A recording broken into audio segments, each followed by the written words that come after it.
In the Wyoming Territory of 1883, a mail-order bride was about to discover her new home had become a ghost town. What started as a hopeful journey west took a shocking turn when she came face to face with complete and utter silence. Eliza Whitmore wasn't your typical frontier woman. For 28 years, she had spent her life caring for her ailing father in Boston, known for her sharp mind and medical knowledge inherited from a physician's household. When she encountered Silver Hollow's abandoned streets and empty buildings, she had no idea she was walking into a supernatural nightmare that had consumed an entire settlement. Eliza's determination to uncover the truth that would lead to a confrontation with ancient evil lurking beneath the earth. What began as a search for her missing intended would become a battle for survival against something older and hungrier than human memory. The Wyoming Territory would never be the same after 3 unlikely allies chose to burn down an entire town rather than let the darkness spread. Before we jump back in, tell us where you're tuning in from, and if this story touches you, make sure you're subscribed, because tomorrow I've saved something extra special for you. The stagecoach lurched to a halt with such violence that Eliza Whitmore's carefully pinned hat tumbled forward over her eyes. Through the dust-caked window, she caught her first glimpse of Silver Hollow, a collection of wooden buildings scattered like children's blocks across the valley floor between rocky foothills that stretched toward an endless prairie sky. The September sun hung low, painting everything in shades of amber and shadow that should have felt welcoming after 3 bone-jarring days from Cheyenne.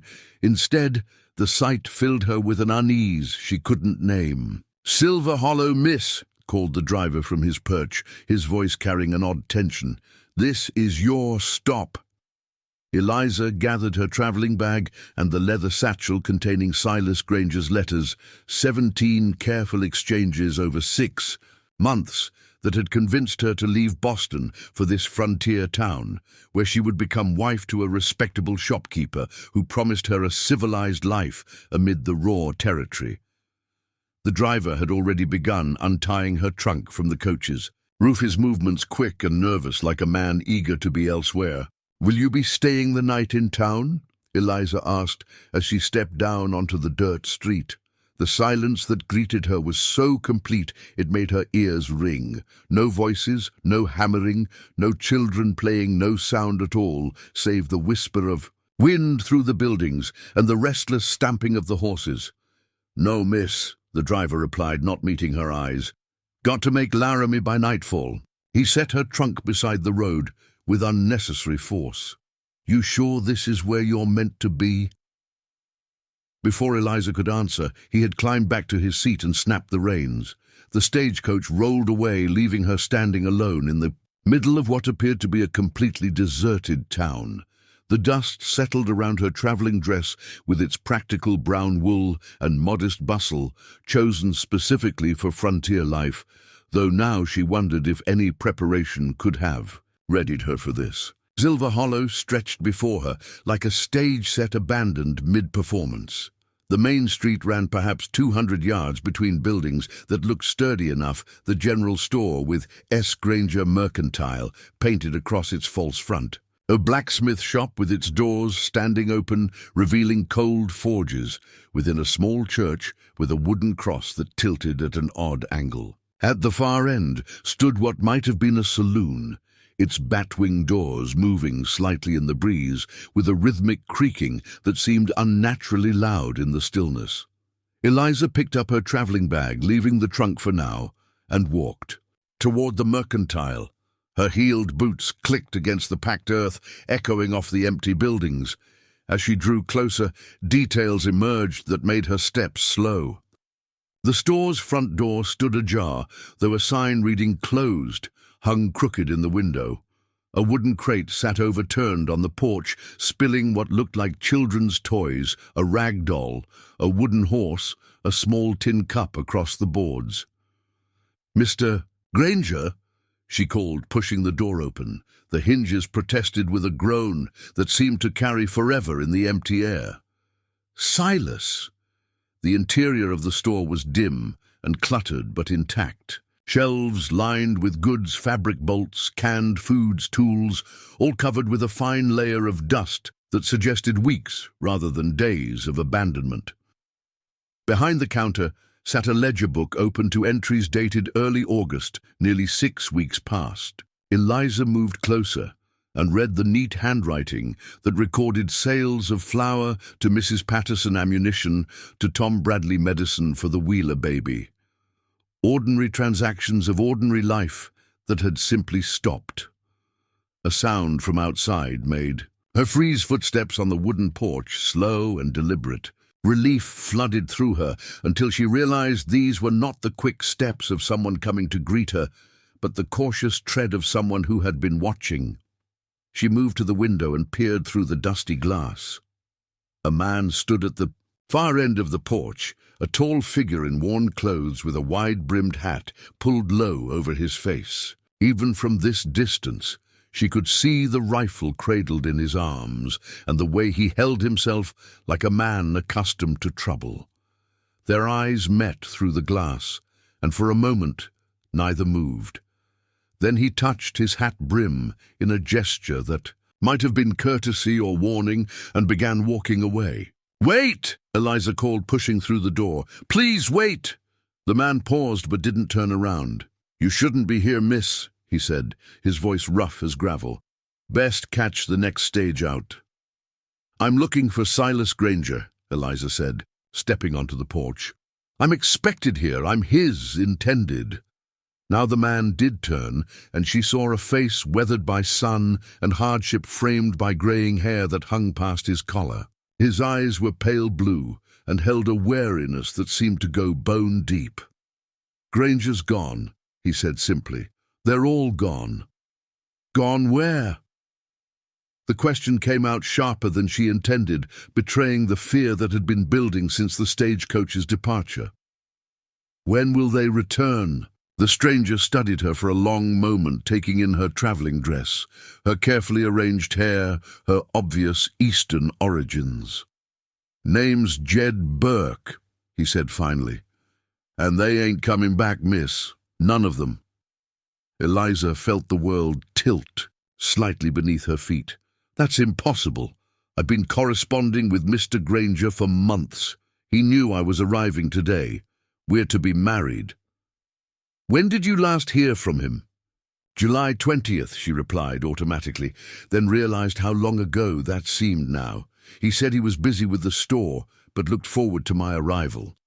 Jed Burke spat into the dust. "Town emptied first week of August. Sickness took hold, folks said. Claimed it was spreading, so they packed up and ran." His pale eyes fixed on her face. "Every last one except me." But why didn't you leave?" Something that might have been a smile crossed his weathered features. "Don't believe in running from ghosts, miss. And I don't believe what took these folks was any natural sickness." The words hung in the air, between them loaded with implications that made Eliza's practical Boston upbringing rebel. "What do you mean?" Instead of answering, Jed Burke adjusted his rifle and began walking toward the edge of town. "You seem like a sensible woman," he called over his shoulder. "Sensible thing would be to wait for the next stage and get yourself back to wherever you came from." "Where are you going?" Eliza called after him. "My cabin, up in the rocks where I can see anyone coming." He paused at the edge of the buildings. "Town's got supplies still if you're set on staying. Water's good too, but I'd sleep with one eye open if I were you."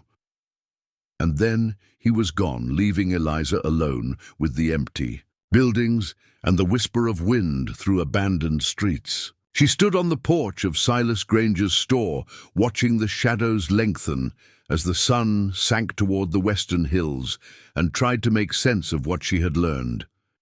An entire town didn't simply vanish because of illness. People fled epidemics. Yes, but they left word, sent messages arranged for those who might come looking. She walked slowly down the main street, noting details that painted a picture of hasty departure. At the blacksmith shop, coals still lay in the forge, long cold, but suggesting work interrupted mid-task. The church door stood open, revealing wooden pews askew, as if people had risen quickly and knocked them aside. In front of what appeared to be a boarding house, a woman's bonnet lay in the dirt, faded by weather, but still recognizably blue with small white flowers. As dusk settled over Silver Hollow, Eliza made her way back to the mercantile. If she was going to spend the night in this ghost town, she would need supplies and a place to sleep. The store's back room contained a small bed, probably where Silas had slept, and a washstand with pitcher and basin. She found candles and matches oil, for the lamp enough food to last several days. Everything she needed except answers. She lit the lamp and settled at the small table with Silas's letters spread before her.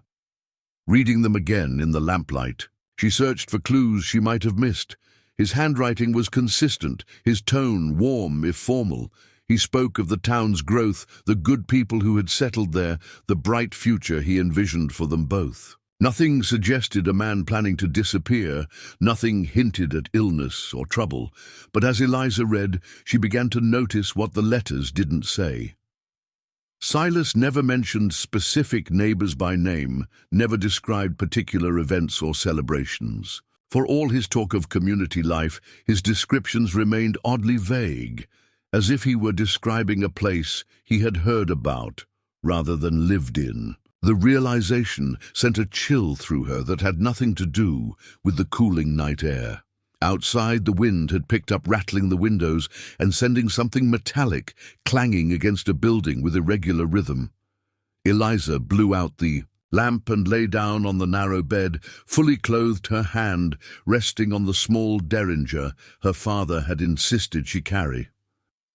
Sleep seemed impossible in this place of empty silence, but exhaustion from the journey finally claimed her. She woke before dawn to the sound of footsteps on the porch again, but when she peered through the window, she saw only shadows and the pale suggestion of sunrise over the eastern prairie. Whether she had dreamed the sound, or whether Jed Burke had been checking on her, she couldn't say. But as the sun climbed higher, painting Silver Hollow in morning light, she made a decision that would have horrified her Boston friends. She was going to stay long enough to learn the truth about what had happened here. Silas Granger had brought her to this place with promises and letters, and she would not flee until she understood why he had abandoned both her and the town he claimed to love. If that meant trusting a gruff prospector with pale eyes and warning words, then so be it. Eliza Whitmore had not traveled halfway across the continent to turn back at the first sign of mystery. She would find her answers, even if she had to search every empty building in Silver Hollow to get them. The morning sun revealed Silver Hollow in sharper detail than the previous evening's golden light had allowed, and what Eliza saw made her stomach tighten with unease. The town wasn't just abandoned, it was abandoned in haste. At the boarding house, clothing still hung on a line behind the building, stiff with weeks of weather. The general store across from Silas's mercantile had its doors standing wide, revealing shelves ransacked not by looters, but by people grabbing necessities quickly. A child's wooden toy horse lay in the middle of the street where it had been dropped and forgotten. Eliza made her way carefully down the main street, noting every detail. At the church, she pushed open the heavy wooden door and stepped inside. The pews were indeed askew, and at the front of the small sanctuary, something dark stained the floor near the altar. She knelt and touched the stain, finding it dry and flaky. Blood, perhaps, though she couldn't be certain. Whatever had happened, here it had been violent enough to leave marks. Behind the church, she discovered a small cemetery with perhaps 24 graves marked by wooden crosses and simple stones. Several graves looked freshly turned, the earth still mounded higher than the surrounding ground. Someone had been burying people recently, but had they died of illness or something else entirely? "You're still here," came a voice behind her. Eliza spun around to find Jed Burke emerging from between the buildings, his rifle still cradled in his arms, but pointed toward the ground. In daylight, she could see him more clearly, a man perhaps 50 years old, with the lean build of someone accustomed to hard living. His clothes were worn but clean, his boots resoled multiple times, but well cared for. Whatever else he might be, he wasn't the drifter she had first taken him for. "I told you I was staying," she replied, meeting his pale gaze directly. "I need answers, Mr. Burke, and you seem to be the only person who can provide them." "Answers to what?" he asked, though something in his expression suggested he knew exactly what she was going to ask. "What really happened here?" Eliza gestured toward the empty buildings around them. An entire town doesn't vanish because of illness. Even during cholera outbreaks, people send word. They leave messages. They don't simply disappear into thin air. Jed Burke was quiet for a long moment, studying the abandoned buildings, as if seeing them for the first time. "You really want to know?" "Miss, I really want to know," she said firmly. "And my name is Eliza Whitmore, not Miss." "Miss Whitmore, then." He shifted the rifle to his other arm. "Town started getting sick middle of July. Nothing too unusual at first summer complaint. Stomach trouble's the kind of thing that happens when folks don't keep their water clean or their food fresh in the heat. But it got worse. Got strange," Jed corrected. "People complaining of nightmares, waking up screaming about things that weren't there. Some claimed they could hear voices calling to them from the old mine shafts up in the hills. Others said they felt like something was following them, watching them, even when they were alone." Eliza felt a chill despite the warming morning air. "Fever can cause hallucinations." That's what Doc Henley said at first. Jed pointed toward a small building she hadn't noticed before, with a faded sign reading, "Physician." But then the doc started having the dreams too. Started hearing the voices, and then one morning folks found his door standing open and him gone. No note, no explanation, just gone. People began to panic. People began to talk about the hollower, Jed said, the words carrying a weight that made Eliza step back instinctively. "The what?" Jed Burke turned his pale eyes on her, and for a moment she saw something there that might have been fear. Old story, these parts. Prospectors used to tell it around campfires, said there was something in the deep places, something that fed on folks who dug too greedily into the earth. Called it the hollower because that's what it did to people left. Them hollow like empty shells. Despite herself, Eliza felt her skin prickle. "Surely you don't believe in ghost stories." "Don't know what I believe anymore, Miss Whitmore." Jed gestured toward the hills, rising behind the town. "But I know there's mine shafts up there that go deeper than they should. And I know that 3 men went into those shafts the week before. The town emptied and never came back out." "What men?" "You're intended for one," Jed said, watching her face carefully. Silas Granger was part of a group trying to reopen the old silver workings. Him and 2 others, Ben Morrison and Dutch Kowalski. They'd been spending weeks up there, mapping tunnels, testing ore samples. Then one day, their tools came back. But they didn't. Eliza felt the ground seem to shift beneath her feet. "You're saying Silas is dead?" "I'm saying he went into those tunnels and didn't come out. Whether that makes him dead or something else, I couldn't tell you. The practical part of Eliza's mind, the part trained by her physician father to look for logical explanations, rebelled against what she was hearing. There has to be a reasonable explanation. Cave-ins, perhaps, or toxic gases. Miners face those. Dangers all the time. "Maybe," Jed agreed, but his tone suggested he thought otherwise. "But that doesn't explain what happened after. Town meeting that night, folks decided they'd had enough. Packed up their wagons, loaded their families, and left before sunrise, all of them except me." "Why didn't you go?" Jed Burke was quiet for a long moment. Then he said, "Because someone needs to remember. Someone needs to be here in case those men ever do come back out." The weight of his words settled over Eliza like a cold blanket. She looked around at the empty buildings, the abandoned possessions, the fresh graves, and tried to reconcile what she was hearing with the rational world she had known in Boston. "Where are these mine shafts? You thinking of going up there? I'm thinking I need to see for myself what happened to my intended."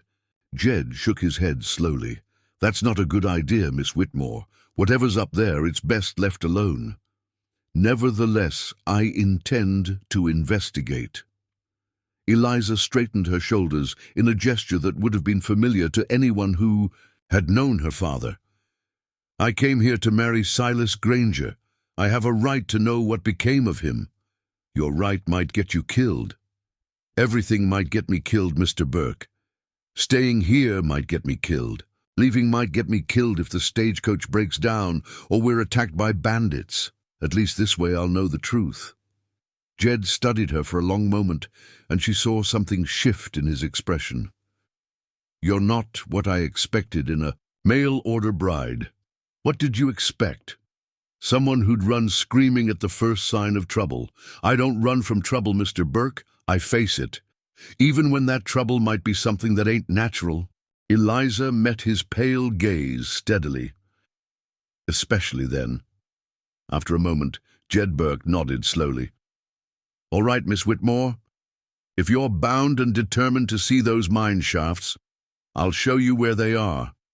But I'm going with you, and we're going. And we're not staying after dark." "Agreed. And if I say we leave, we leave. No arguments, no delays." "Agreed." Jed shouldered his rifle. "Give me an hour to gather supplies. We'll need rope and lanterns and more ammunition than I hope we'll use." As he turned to go, Eliza called after him. "Mr. Burke, do you believe it was really the Hollower that took those men?" He paused without turning around. "I believe something took them, Miss Whitmore. Whether it's got a name from an old prospector's tale or something else entirely, I couldn't say. But I'll tell you this much: I've lived in these hills for 15 years, and I've never felt them watching me back before this summer." And with that disturbing observation, he walked away, leaving Eliza alone with her thoughts and the empty buildings of Silver Hollow. She made her way back to the Mercantile to prepare for what might be the most dangerous decision of her life. But as she gathered supplies, she couldn't shake the feeling that somewhere in the hills above the town, something was indeed watching and waiting to see what she would do next. The hour of waiting stretched endlessly as Eliza prepared for the journey to the mine shafts. She gathered supplies from the Mercantile, taking inventory of what Silas had left behind. His personal effects remained untouched in the small room behind the store, a testament to how quickly he had departed or disappeared. But it was the locked wooden chest beneath his bed that drew her attention, a sturdy container secured with a brass padlock that looked far more expensive than anything else in the modest quarters. Using a heavy iron poker from the store's inventory, Eliza pried the lock free with a sharp crack that echoed through the empty building. Inside the chest lay a collection that told a story very different from the one Silas had written in his letters to her. Correspondence with mining companies in Denver maps, marked with symbols she didn't recognize, and a leather-bound ledger filled with figures that made her physician-trained mind work quickly through the mathematics. Silas Granger had not been simply running a general store. According to these documents, he had been organizing a consortium of investors to reopen the abandoned silver mines in the hills above Silver Hollow. The letters, dated back nearly 2 years, painted a picture of a man obsessed with the potential riches buried in the mountain. But more disturbing were the margins of these documents, filled with increasingly frantic handwriting that spoke of voices in the deep places and the watchers who remember. One letter in particular caught her attention. Written on expensive paper with a Denver letterhead, it was addressed to S. Granger Esquin, and dated just 3 weeks before her arrival. "Mr. Granger, your last communication has caused considerable concern among our investors. Claims of supernatural interference with mining operations are not acceptable explanations for delays in ore production. If you cannot provide concrete evidence of the silver deposits described in your initial proposal, we will be forced to withdraw our funding and demand immediate repayment of all advances. Beneath this formal communication, Silas had scrawled in increasingly shaky handwriting, "They don't understand. The old ones are angry. The hollow grows hungry. God help us all, we've dug too deep." Eliza's hands trembled as she read through more of the correspondence. Letters from geologists who had visited the site and left abruptly their reports speaking of unusual mineral formations and atmospheric disturbances that defy explanation. Bills for mining equipment that had been delivered but apparently never used, and most disturbing of all, a half-written letter addressed to her. "My dearest Eliza, I fear I have made a terrible mistake in asking you to come west. The situation here has become untenable, and I can no longer guarantee your safety or even my own. If you receive this letter, please do not board the stagecoach. Stay in Boston where you are safe from the things that watch from the deep places. I have discovered that some hungers are older than human memory, and some warnings should never be ignored." The letter ended there, the pen apparently dropped mid-sentence. But there was more in the chest, including a detailed map of Silver Hollow that showed not just the buildings above ground, but a complex network of tunnels and shafts that honeycomb the earth beneath the town. Someone had marked certain areas with red ink and written words like danger and sealed, and in one case simply no. But it was the final item in the chest that made Eliza's blood run cold. A small silver locket engraved with intricate patterns that seemed to shift and move in the lamplight. Inside was a photograph not of Silas, as she might have expected, but of her. The same photograph she had sent him months earlier when their correspondence had begun, but someone had scratched deep lines across her face and written beneath it in the same shaky handwriting, "She must not come." A sound from outside made her look up footsteps on the porch again, but this time she recognized the measured tread of Jed Burke. She quickly gathered the most important documents and tucked them into her traveling bag before going to meet him. "Ready, Miss Whitmore?" he asked. He had acquired a pack filled with supplies and carried additional rope coiled over his shoulder. In the morning light she could see that his rifle was well maintained and that he wore a gun belt with what appeared to be a well-used Colt revolver. "Before we go, I need to show you what I found," Eliza said. She led him inside and spread the documents on the counter, watching his face as he examined them. Jed's expression grew increasingly grim as he read. "So Granger was behind the mining operation. It appears so, and according to these letters, it was not going well." "The hollower," Jed muttered, examining the map with its network of tunnels. "Look here, Miss Whitmore. See how the shafts go deeper toward the center, almost like they're following something down into the earth." Eliza studied the map more carefully. He was right. The tunnel system seemed to spiral inward and downward, toward a central point marked only with a symbol that looked like a circle, with lines radiating outward like a child's drawing of the sun. "What do you think this marking means?" "Nothing good," Jed replied grimly, "but it might explain what happened to your intended and the others. You think they found something down there? I think they were looking for silver and found something else entirely." Jed rolled up the map and tucked it inside his coat. "Something that's been sleeping under this town for longer than anyone remembers." As they prepared to leave the mercantile, Eliza felt compelled to ask the question that had been haunting her since reading Silas's unfinished letter. "Mr. Burke, do you think he really cared for me? Or was I simply part of some larger scheme?" Jed Burke paused in the doorway and looked back at her. For a moment his weathered features softened slightly. "I think he was a man who got in over his head, Miss Whitmore. And I think maybe asking you to come here was his way of trying to hold on to something normal, something good, before whatever he'd awakened down there claimed him completely. But he tried to warn me not to come. Maybe that was the last decent thing he did before the hollow took him. They stepped out into the morning sunlight, and Eliza took what might be her last look at Silver Hollow, spread out beneath the endless Wyoming sky.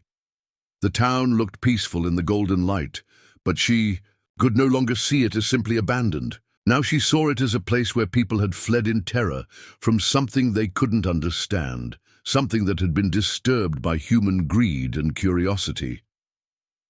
"The mine entrance is about 2 miles up that trail," Jed said, pointing toward a narrow path that wound into the rocky hills. "We'll be climbing most of the way, and the footing gets treacherous near the top." "I'm ready," Eliza said, though she wasn't entirely certain that was true.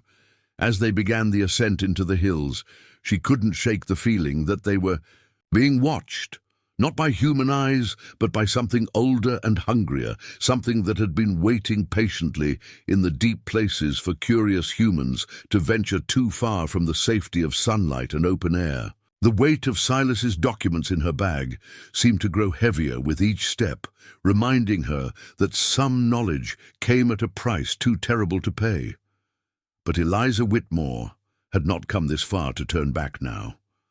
Whatever waited in the darkness beneath Silver Hollow, she would face it and emerge with the truth, even if that truth proved more horrible than any ghost story told around a prospector's campfire. The trail wound higher into the hills, and with each step she felt as though she was descending not toward the heavens, but towards something that dwelt in the deepest places of the earth, something that had been patient and hungry for far too long. The mine entrance yawned before them, like the mouth of some primordial beast carved into the hillside, where wind-twisted pines gave way to bare rock and scattered tailings from decades of excavation.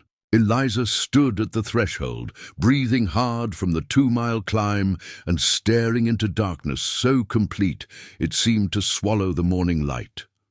The wooden framework around the entrance looked sturdy enough, but something about the shadows within made her skin crawl with an instinctive fear that had nothing to do with rational thought. "Still time to turn back," Jed Burke said softly, his voice carrying an odd echo even in the open air. "Whatever's down there, it's been waiting a long time. Another day won't make much difference." But Eliza had come too far to retreat now. The weight of Silas's documents in her traveling bag and the mystery of an entire town's disappearance demanded answers that could only be found in the depths below. "I need to know what happened to him, Mr. Burke. I need to understand what drove all those people away." Jed nodded grimly and shouldered his pack. "Then we go in together, and we don't separate for any reason. These old workings are a maze, and it's easy to get turned around in the dark."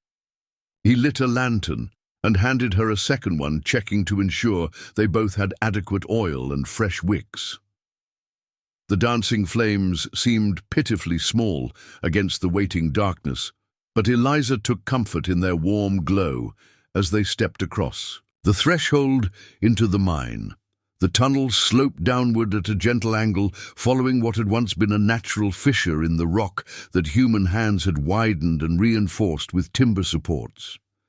Their footsteps echoed strangely in the confined space, and Eliza noticed that the air felt different here, heavier somehow, with an odd metallic taste that made her tongue feel thick. The walls glistened with moisture in the lantern light, revealing veins of quartz and other minerals she couldn't identify. "How deep does it go?" she asked, her voice sounding thin and distant even to her own ears. "Original workings went down. Maybe 200 feet, Jed replied, keeping his voice low, though she couldn't say why they both felt the need for quiet. But according to that map, you're intended had they dug new passages that go much deeper. Question is what they were following. As they descended, the tunnel began to branch with side passages leading off into darkness. Jed consulted the map frequently, using chalk to mark their route on the tunnel walls. The air grew colder as they went deeper, and Eliza found herself shivering. despite her heavy traveling dress. But it wasn't just the temperature that chilled her, it was the growing sense that they were being observed by unseen eyes that tracked their movement through the labyrinth of stone. "Look at this," Jed said, stopping beside a section of wall where the rock had been carved with symbols that definitely weren't the work of miners. The markings looked ancient, worn smooth by time, but still visible in the lantern light. They resembled the symbol from Silas's map, but more elaborate with spiraling patterns that seemed to shift and move when she wasn't looking directly at them. "Native American," Eliza suggested, though something about the carvings felt far older than any human presence in these mountains. "Maybe," Jed replied, but his tone suggested he doubted it. Or maybe something else entirely, something that was here before the tribes, before the prospectors, before anyone thought to dig into these hills. They continued deeper, following the main tunnel as it curved and twisted through the rock. The timber supports grew more frequent, and Eliza noticed that many of them were new, rough-hewn logs that still smelled of sap. Silas and his partners had been busy reinforcing the old workings, preparing for major excavation. But preparing for what exactly? The answer came as they rounded a bend and found themselves in a natural cavern, perhaps 30 feet across, with a ceiling that disappeared into darkness above their heads. The chamber was filled with mining equipment, picks and shovels and wooden crates stacked along the walls. But it was the far side of the cavern that made Eliza's breath catch in her throat. Someone had been digging a new shaft that descended straight down into the earth like a wound in the stone. The opening was roughly circular, perhaps 6 feet across, and surrounded by a ring of the strange spiral symbols carved deep into the cavern floor. Broken rope hung over the edge, suggesting that someone had been lowered into the depths below. "This wasn't on the map," Jed said, his voice tight with tension. Eliza approached the shaft, carefully noting the fresh tool marks around its rim. "How deep do you think it goes?" Jed picked up a loose stone and dropped it into the opening. They waited, listening for the sound of impact, but heard only silence stretching on so long that Eliza began to wonder if the stone was still falling. Finally, a faint echo drifted up from the depths, a sound like breaking glass that made her teeth ache. "Deep," Jed said simply. "Deeper than it should be." Among the scattered equipment, Eliza found a leather journal wedged beneath one of the crates. The pages were damp, and the ink had run in places, but she could still make out most of the writing. It was Silas's handwriting, she realized, recognizing the careful script from his letters, though here it grew increasingly erratic as the entries progressed. August 3rd, we have broken through into a natural chamber of considerable size. The rock formations are unlike anything I have seen before, and Dutch swears he can hear running water somewhere far below. Ben wants to press on immediately, but I counsel caution. There is something about this place that troubles me. August 5th. Dutch did not return from yesterday's descent.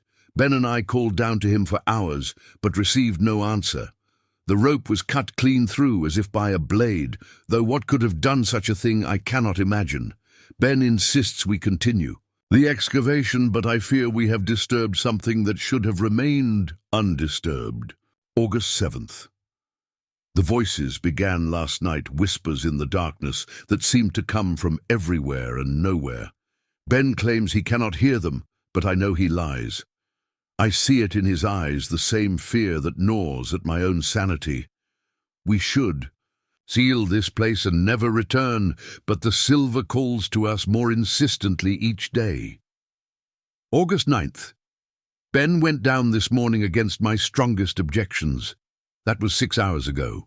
I can hear him calling, but his voice sounds wrong somehow, distant and hollow, as if it comes from a great depth, though I know he cannot have descended more than 50 feet. I'm alone now, and I fear what will happen when night falls.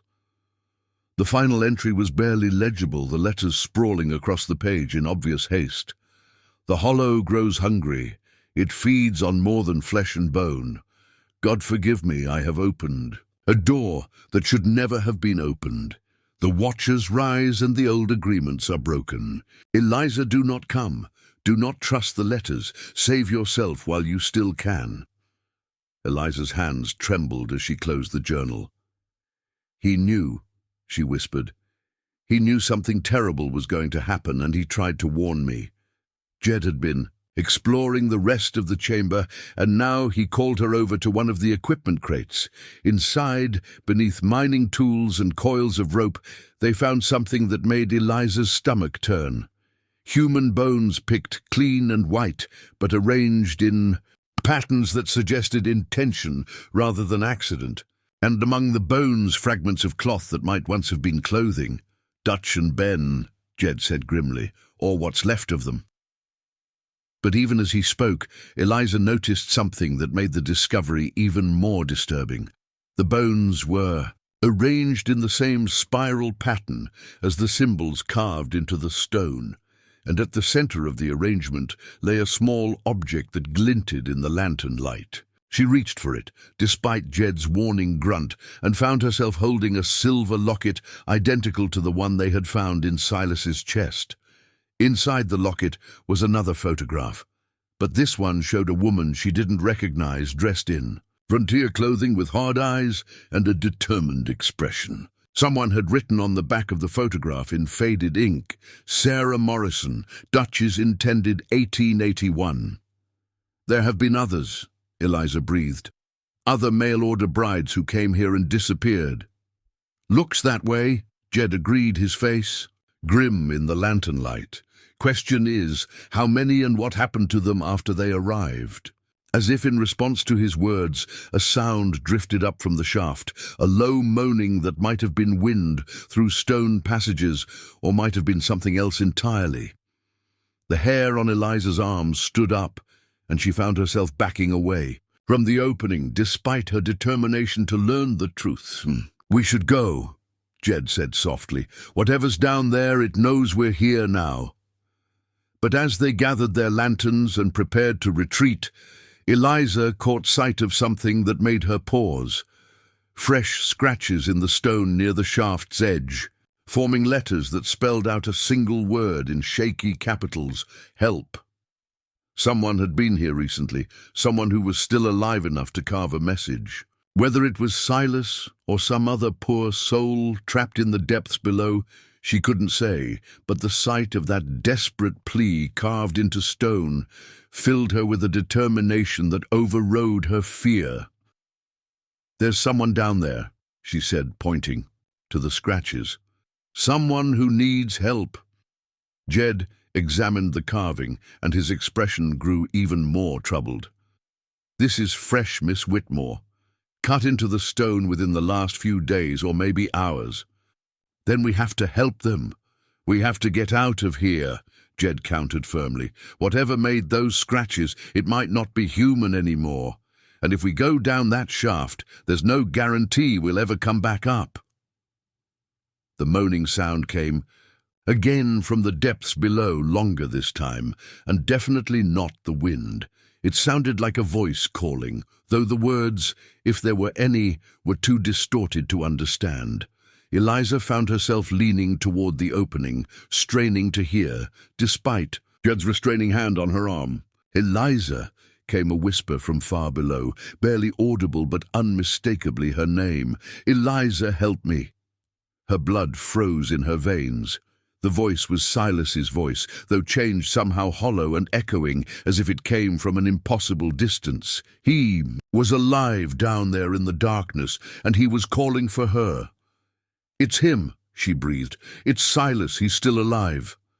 But Jed's grip on her arm tightened. That's not your intended Miss Whitmore.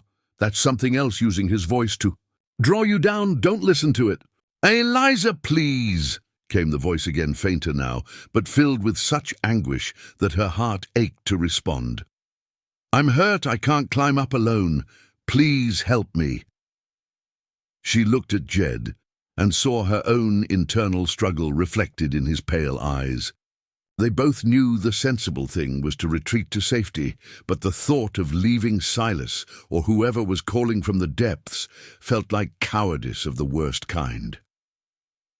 "If we go down there, we might not come back," Jed said quietly. "If we don't go down there, we'll never know the truth," Eliza replied, "and someone who might still be saved will die alone in the darkness." The voice called again, weaker now, and fading as if whoever was speaking was losing strength. Time was running out, and they had to choose between caution and compassion, between safety and truth. In the end, it was no choice at all. "We'll need more rope," Eliza said firmly, "and we go down together or not at all." Jed Burke looked at her for a long moment, then nodded slowly. "Together, then. But if I say we come up immediately. No arguments, no delays." "Agreed." As they prepared the rope and checked their equipment one final time, Eliza couldn't shake the feeling that they were about to cross a threshold from which there would be no return.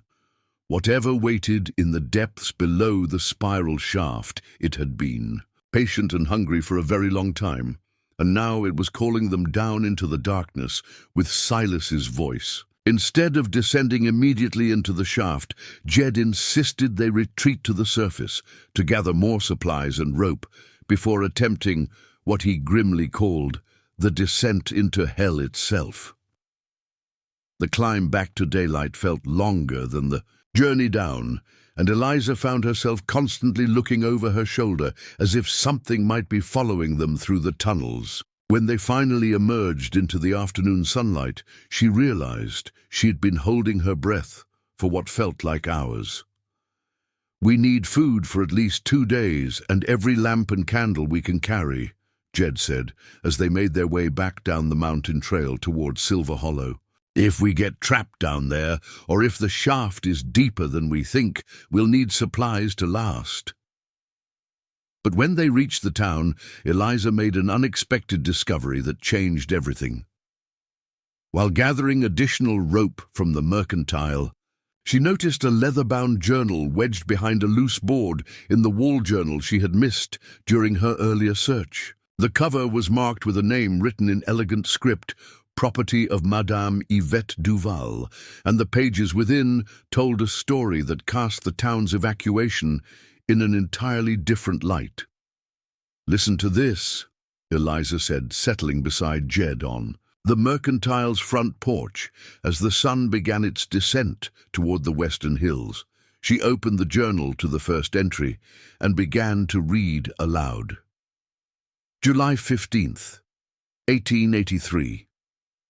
The sickness began with the Henderson boy, though Doc Henley insists it is merely summer complaint. I've seen too much illness in my years to be fooled by such optimism. The child burns with fever and speaks of voices calling to him from beneath the earth. His mother begs me to tend him, as the good doctor seems more interested in his bottles than his patients these days." Jed leaned forward, his weathered face intent. "Madame Duval, that was the French woman who ran the boarding house behind the saloon, tended sick folks when the doc was too drunk to stand." Eliza turned the page. July 18th. 3 more children have taken ill with the same symptoms, high fever, delirium, and the constant claiming that something calls to them from underground. I've begun to suspect this is no natural sickness. The children speak of the same voices, describe the same dreams of silver tunnels and hungry darkness. Doc Henley dismisses such talk as fever madness, but I have learned to listen when children speak of things adults prefer to ignore. July 22nd, young Billy Morrison died in the night, though his fever had broken that afternoon. I found him in his bed, still warm, but somehow empty, as if his spirit had simply departed, leaving only flesh behind. His eyes remained open, but there was nothing behind them, nothing at all. I have seen death in many forms, but never anything quite like this. The boy's father, Dutch Morrison, speaks wildly of taking men into the old mine shafts to find what has been calling to the children. I fear such action will only make matters worse. Eliza paused, looking up at Jed. Dutch Morrison, that was one of the men who went into the mine with Silas. I and his boy Billy was the first to die from whatever this sickness really was. Jed's pale eyes were troubled. Keep reading, Miss Whitmore. I have a feeling this gets worse before it gets better. July 25th. The Henderson girl joined her brother in death last night, though. Like Billy, she showed no sign of illness when I left her that evening. I begin to understand that whatever takes these children, it is not fever or poison, but something far more sinister. They do not die of their affliction. They are consumed by it, drained of something essential that cannot be replaced. Doc Henley has taken to his bottles entirely now, leaving me to tend the sick alone. I do not blame him for his retreat into drink. There are some horrors that sobriety makes unbearable. July 28th. Ben Morrison came to me today begging for medicines to take into the mine shafts. He and Dutch and that shopkeeper Granger have convinced themselves they can find the source of the children's sickness in the old workings. I tried to warn him that some things should not be disturbed, but grief makes men deaf to wisdom. He took my entire stock of laudanum and bandages, saying they would need them for what they might find below. I fear I will never see any of those men again. Eliza's voice grew quieter as she continued reading. The journal entries painted a picture of a woman struggling alone against an incomprehensible evil, while the town around her descended into panic and despair. August 1st. Dutch Morrison has not returned from the mine, and his wife Martha has taken their remaining children and fled north toward Montana. She begged me to come with her, but I cannot abandon the sick who remain. 7. Children have died now, and 2 adults, Mrs. Patterson and old Tom Bradley, all show the same symptoms, the same emptiness at the end, as if they have been hollowed out from within. I begin to understand why the old prospectors spoke of the hollower in whispers around their campfires. August 3rd. Ben Morrison returned. Today, but he is not the man who went into those tunnels. His eyes hold a terrible knowledge, and he speaks in whispers of things he has seen in the deep places. He claims Dutch went down a shaft that should not exist and never came back up. When I pressed him for details, he could only repeat, "It's hungry, always hungry," and we fed it with our greed. He left town before nightfall, taking nothing but his horse and the clothes on his back. August 5th. Silas Granger came to me today, wild-eyed and desperate. He spoke of voices calling from beneath the earth and of things that wear familiar faces but are not what they appear to be. I gave him what medicines I could spare, but I fear no earthly remedy can cure what afflicts him. He spoke of a woman he had asked to come west, a mail-order bride who would arrive within weeks. He begged me to warn her away if anything should happen to him. I promised I would try, though I suspect events are moving beyond any of our control. Eliza's hands trembled as she read Madame Duval's account of her final days in Silver Hollow. The woman's courage in staying to care for the sick while others fled filled her with both admiration and sorrow. August 8th. The evacuation began at dawn, with families loading wagons in desperate haste.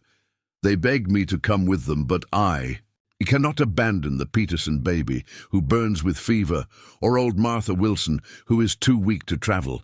I've made my choice to stay and tend the dying, while others choose to flee and live. Perhaps they are wiser than I, but I cannot leave while there is still suffering I might ease. August 10th. I am alone now, save for the Peterson baby, who grows weaker by the hour. Even Pastor Thomas has fled, though he left a note promising to send help from Cheyenne. I doubt any help will come in time. The voices from the mine grow stronger each night, calling in languages I do not recognize. Sometimes I think I hear Silas Granger among them, though I know he went into those tunnels days ago. Whatever waits beneath Silver Hollow, it feeds on more than flesh and blood. It feeds on the very essence of what makes us human. August 12th. The baby died this morning peacefully in her sleep. I am truly alone now, with only the voices for company. They call to me in Dutch's voice, in Ben's voice, in the voices of all the children who have died. They promise answers to questions I am too afraid to ask. I will not go to them. I will not feed their hunger, but I understand now why the town fled. Some evils are too great for individuals to face alone. If anyone finds this journal, know that we tried to stand against something ancient and malevolent. We failed, but perhaps others will succeed where we could not. The final entry was written in a shaking hand that grew increasingly erratic as the words progressed. August 14th. I can resist no longer. The voices promise me Dutch and Silas and all the lost children if I will only come down into the deep places. They say the hunger can be satisfied, that the hollowing can be stopped if someone offers themselves willingly. I do not believe their promises, but I can no longer bear the loneliness. If this is how I must die, then let it serve some purpose. Let my sacrifice buy safety for others who might come after. The journal I leave hidden, where perhaps someone might find it and understand what really happened here. Tell them we did not simply abandon Silver Hollow. Tell them we were consumed by something older and hungrier than human memory. Eliza closed the journal, her eyes bright with unshed tears. She stayed to the end, she whispered. She stayed and cared for the dying when everyone else ran. I, Jed said quietly. Madame Duval was the finest woman I ever knew in these parts. If anyone could have stood against whatever lurks in those minds, it would have been her.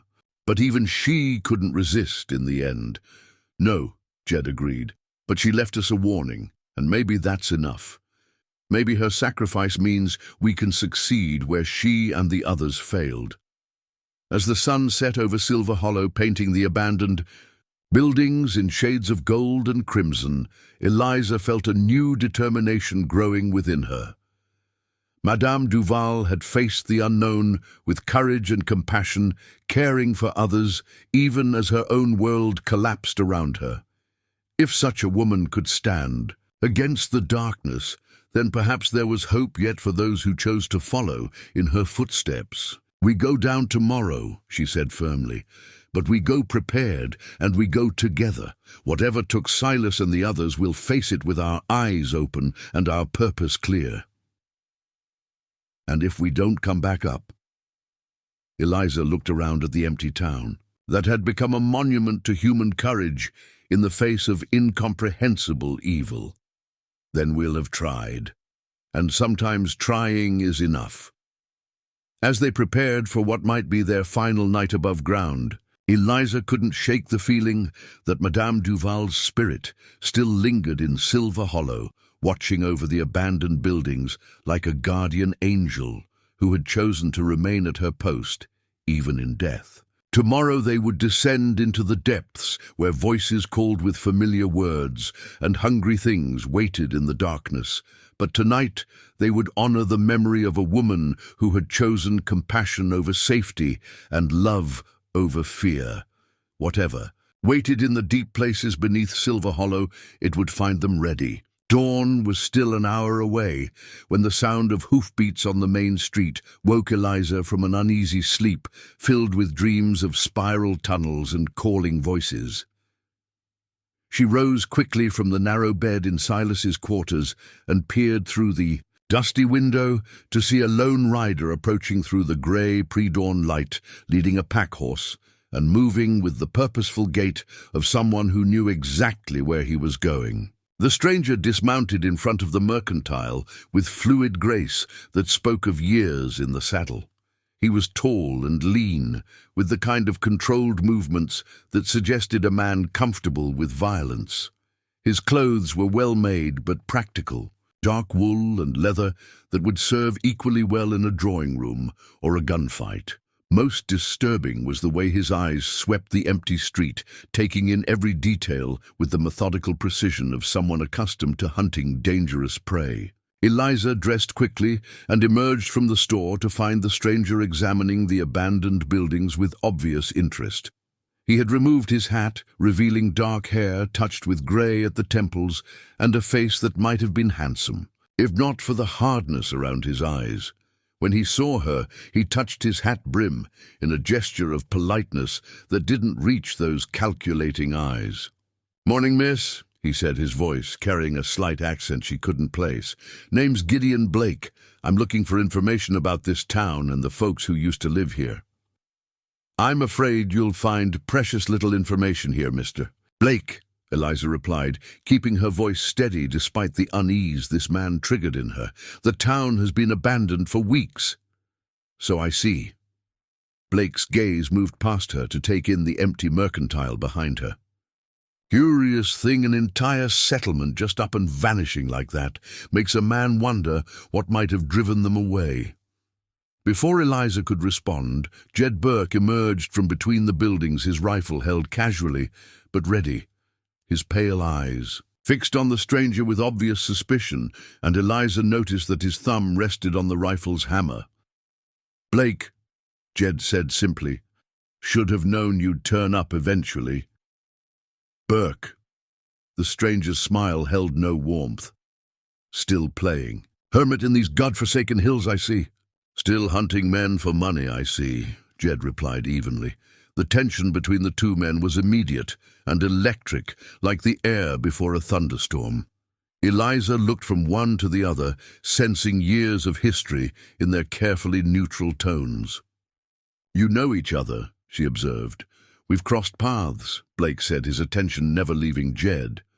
"Mr. Burke here has something of a reputation in certain circles, man who knows these mountains better than anyone and who's not particular about the legality of what folks might be hiding up here."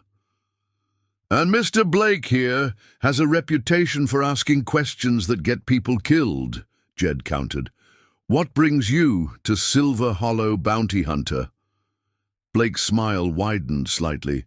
"Same thing that brings me anywhere these days, missing property and the men who might know where to find it." "What kind of property?" Eliza asked, though she suspected she already knew the answer. "Silver, miss. Refined silver ingots worth a considerable sum, shipped out of Denver 3 months ago and never arrived at their destination in San Francisco. Trail went cold until I heard about a town that emptied out sudden-like around the same time the shipment disappeared." Jed spat into the dust. "You think the folks here stole your silver?" "I think someone did, and I think they used this sickness story to cover their tracks," Blake replied. "Whole town fleeing from disease is a convenient way to explain why nobody's around to answer questions." Eliza felt a chill that had nothing to do with the morning air. "You don't believe the sickness was real?" "I believe something happened here, miss, but I doubt it was anything natural. More likely someone found a way to make people disappear and invented a tale of plague to keep curious folks away." The casual dismissal of the horror that had consumed Silver Hollow filled Eliza with anger. "I suppose you have a theory about what really happened." "Matter of fact, I do." Blake reached into his saddlebags and withdrew a leather portfolio. "See, I've been tracking this missing silver for weeks, and everywhere I go, I hear the same names. Silas Granger, Dutch Morrison, Ben Morrison. 3 men who were asking questions about silver refining techniques and shipping schedules right before a very valuable cargo went missing." He opened the portfolio and showed them a collection of documents that made Eliza's heart sink. Bills of lading from Denver shipping companies, correspondence with assay offices, and most damning of all, a map that showed the route the stolen silver shipment had taken through Wyoming Territory. The trail passed directly through Silver Hollow. "Your intended was part of a conspiracy, miss," Blake continued, watching her face carefully. "Him and his partners hijacked that shipment and hid it somewhere in these hills. Then when word got out that investigators were coming, they cooked up this sickness story and scattered the townspeople to cover their tracks." "That's impossible," Eliza protested, though doubt was already creeping into her voice. "I've read Silas's letters, his journals. He was genuinely terrified of something he'd found in the mines. Terror's a useful emotion when you're trying to convince people you're innocent," Blake replied. "Nothing like a man babbling about monsters to make folks think he's lost his mind rather than stolen their property." Jed stepped forward, his rifle now held at the ready. "You're wrong about what happened here, Blake. There's something in those mines, something that ain't natural. It took those men, and it took the townspeople, and it's still down there waiting." "Is that so?" Blake's hand rested casually on his gun belt. "Then you won't mind showing me these supernatural mine shafts. Shouldn't be any danger if the monsters already got what they wanted."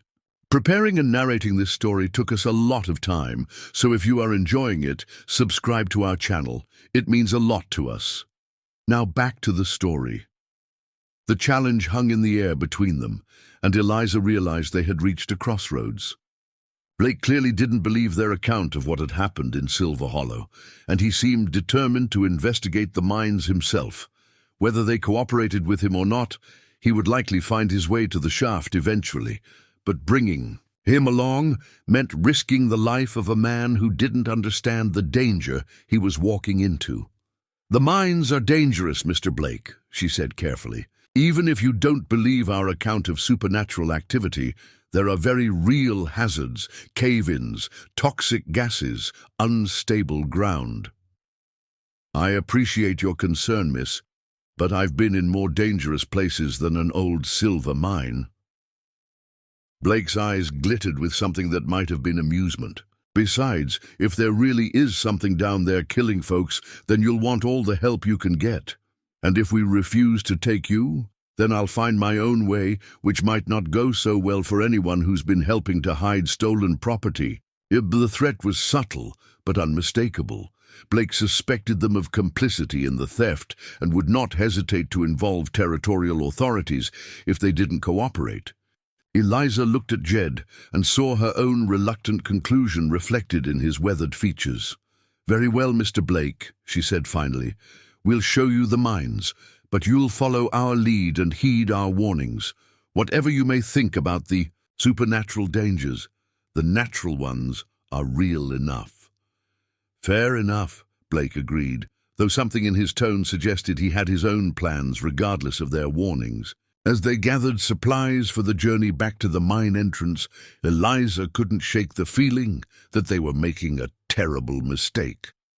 Blake was clearly a capable man, and his presence might prove useful if they encountered earthly dangers in the tunnels below. But his skepticism about the supernatural threat and his obvious willingness to use violence to get what he wanted made him as dangerous as anything they might find in the depths. Worse still was the nagging suspicion that Blake knew more than he was telling. His arrival in Silver Hollow so soon after their own investigation seemed too convenient to be coincidence. Had he been watching them, tracking their movements, waiting for them to lead him to whatever he was really seeking? The thought made her skin crawl with the feeling of being prey, stalked by a predator who was content to let others take the initial risks. But as they prepared for the descent into the mines, Eliza reminded herself that they had faced the unknown before and survived. Whatever Blake's true motives, whatever waited in the darkness below, they would face it together and emerge with the truth. The memory of Madame Duval's courage gave her strength, and the weight of Silas's journal reminded her that some questions demanded answers regardless of the cost. The sun climbed higher over Silver Hollow, painting the abandoned buildings in golden light that made the town look almost peaceful.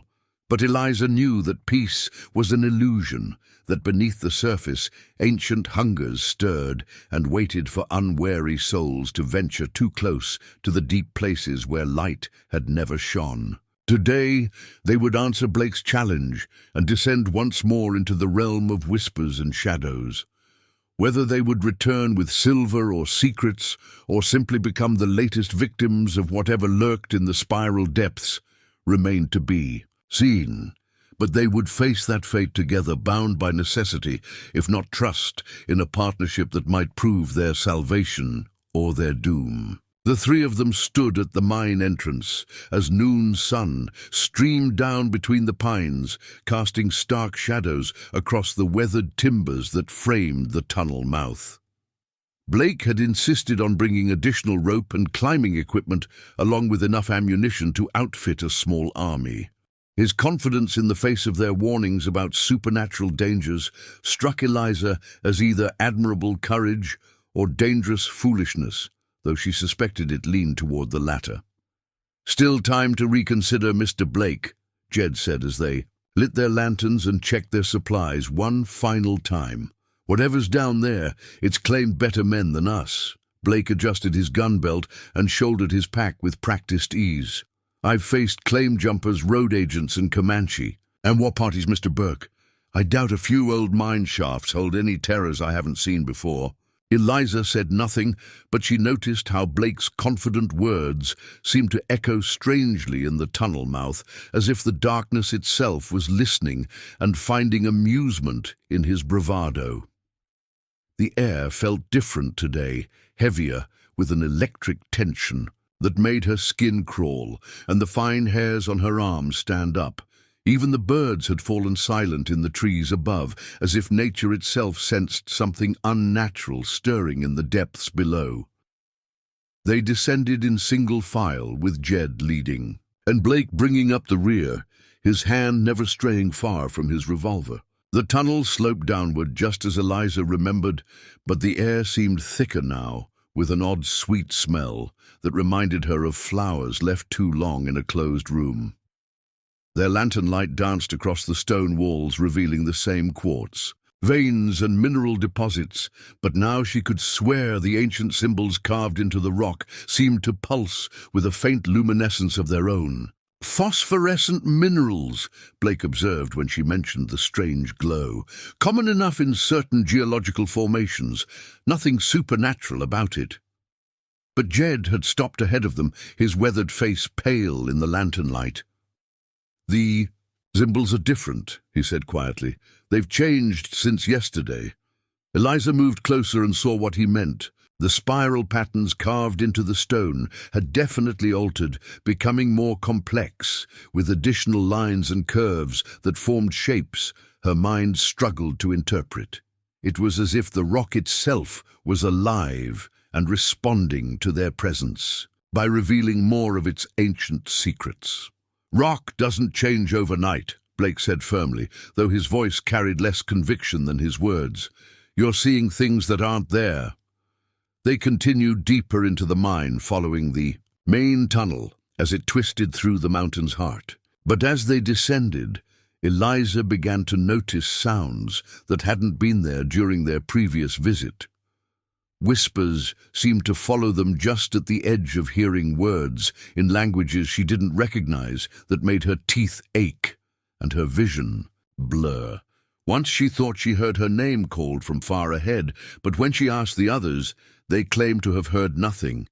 The equipment chamber looked much as they had left it, with mining tools scattered among the wooden crates and the circular shaft yawning in the center of the cavern floor. But the bones they had discovered were gone, and in their place lay fresh flowers, wild flowers that couldn't possibly grow in the sunless depths, arranged in the same spiral pattern with mathematical precision. Blake knelt beside the flower arrangement, his confident demeanor finally showing cracks. "These are fresh," he said unnecessarily, "cut within the last few hours." "There's someone down here," Eliza whispered, though the words felt wrong, even as she spoke them. "Someone who's been watching us." Jed had moved to the shaft's edge and was peering down into the darkness below. "The rope's been replaced," he called back to them. "New rope strong enough to hold a man's weight." Blake joined him at the opening, and Eliza saw his face change as he stared into the depths. Whatever confidence he had maintained was evaporating as the reality of their situation became clear. "How deep does it go?" "Deep enough," Jed replied. "Deep enough to swallow a man whole and leave no trace behind." As if summoned by their words, a sound drifted up from the shaft below. Not the moaning they had heard before, but something worse. A sound like laughter, but empty of any human warmth or joy. It echoed off the stone walls, growing louder and more distorted until it filled the entire chamber with its horrible mirth. Blake drew his revolver, the metallic click of the hammer unnaturally loud in the confined space. What in God's name was that? That was the Hollower, Jed said simply, and it knows we're here. The laughter stopped abruptly, leaving a silence, so complete that Eliza could hear her own heartbeat thundering in her ears. But in that silence, other sounds began to emerge, the scraping of something moving against stone, the whisper of air through passages that shouldn't exist, and underneath it all, a rhythmic tapping like finger bones drumming against a wooden table. "We should leave," Eliza said, her voice barely above a whisper. "We should leave now while we still can." But Blake had moved to one of the equipment crates and was rummaging through its contents with desperate intensity. "And the silver has to be here somewhere," he muttered. "They wouldn't have gone to all this trouble without a good reason." "The only reason was greed," Jed replied harshly. "Greed and curiosity and the foolish belief that some doors should be opened just because they exist." Blake emerged from the crate holding a leather pouch that clinked with the unmistakable sound of metal coins. His eyes lit up with triumph as he poured the contents into his palm, revealing a handful of silver nuggets, unlike anything Eliza had ever seen. They gleamed with an inner light that seemed to pulse in rhythm with her heartbeat, and looking at them made her feel dizzy and nauseous. "Raw silver," Blake breathed, "but refined to a purity I've never seen before. This is worth a fortune." "Put it back," Jed commanded, his rifle now trained on the bounty hunter. "Put it back before it's too late." "Too late for what?" Blake laughed, though the sound held an edge of hysteria. "Too late to claim what's rightfully mine. I've tracked this silver across 3 territories, and I'm not leaving without it." But as he spoke, the nuggets in his palm began to change their surface, rippling like liquid mercury as they transformed into shapes that hurt to look at directly. Blake stared down at them in fascination, even as his face grew pale and his breathing became labored. "Beautiful," he whispered. "So beautiful and hungry, so very hungry." Eliza grabbed Jed's arm. "We have to get him away from those things," she hissed. "They're doing something to his mind." Jed nodded grimly and stepped toward Blake. "Give me the silver, and we'll all walk out of here alive." "No," Blake replied, his voice dreamy and distant. "They're singing to me, can't you hear them? They're telling me secrets about the deep places, about the hunger that waits below."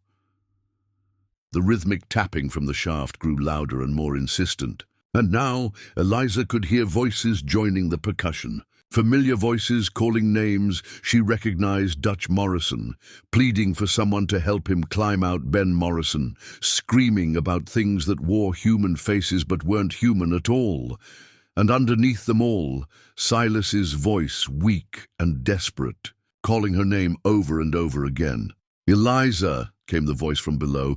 "Eliza, please help me. I'm hurt and I can't climb alone." This time she nearly took a step toward the shaft before Jed's restraining hand stopped her. "It's not him," he said firmly. "Whatever's calling from down there, it's not your intended." But Blake had heard the voice too, and his face twisted into a smile that was more grimace than expression of joy. "Of course," he said, "they're all down there waiting for us. All the answers we've been seeking, all the treasure we've been hunting." He moved toward the shaft with jerky, unnatural steps like a marionette controlled by an inexpert puppeteer. The silver nuggets in his palm had begun to glow more brightly, and Eliza could see veins of light spreading up his arm like infection following his bloodstream. "Stop him!" she commanded, but when Jed raised his rifle, Blake spun around with inhuman speed and drew his own weapon. "You don't understand," Blake said, his eyes now reflecting the same unnatural light as the silver. "They need us down there. They've been waiting so long for fresh blood, fresh souls to feed the hunger." Blake, listen to me, Eliza said, trying to keep her voice calm and reasonable. You're not thinking clearly. Something is influencing your mind, making you see things that aren't real. Real? Blake laughed, and the sound echoed strangely, in the chamber multiplying until it seemed like dozens of voices were laughing in harmony. What's real is the silver. What's real is the hunger. What's real is the fact that we're going down into those beautiful depths, whether we want to or not. The voices from the shaft grew louder and more insistent now, calling all their names in, and tones of desperate need. Eliza felt her own resolve beginning to waver as Silas's voice pleaded with her to come down and help him to save him from the darkness that held him prisoner. It would be so easy to take the rope and descend into the depths, so simple to answer the call and end the uncertainty once and for all. But Madame Duval's journal had prepared her for this moment, had warned her that the thing below could wear familiar faces and speak with beloved voices. She bit down hard on her tongue until she tasted blood, and the sharp pain cleared her mind of the seductive whispers. "Jed," she said urgently, "we have to get out of here now. The influence is getting stronger." But Jed was staring at the shaft with an expression of terrible longing. "I can hear them," he whispered. "All the men who've gone down there over the years, all the prospectors who never came back. They're calling for help. They're asking me to join them."